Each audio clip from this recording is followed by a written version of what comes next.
Les soins énergétiques sont-ils reconnus scientifiquement? Alors pour faire simple, absolument pas, et d'ailleurs on se heurte à une guéguerre sans fin entre les récalcitrants, ceux qui veulent des preuves, et les personnes qui y sont adeptes.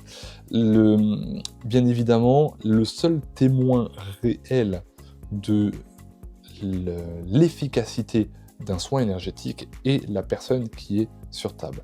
Alors certains diront que ce sont des effets placebo, d'autres diront bah oui, en effet, il s'est passé quelque chose. Là où on voit le plus de choses entre guillemets euh, factuelles, c'est lorsque l'on coupe le feu ou qu'on retire les verrues.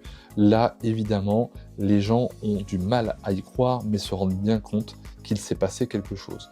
Lorsque l'on parle de quelque chose d'un peu plus aérien, connecté, avec des contacts avec les défunts, avec des liens transgénérationnels, des vies antérieures et autres, on peut comprendre que tout le monde n'y adhère pas, et bien évidemment, je me mets à votre place, il y a quelques années, jamais je n'aurais validé ça. Ce sont mes expériences de vie qui m'amènent aujourd'hui à parler de ça de cette manière-là.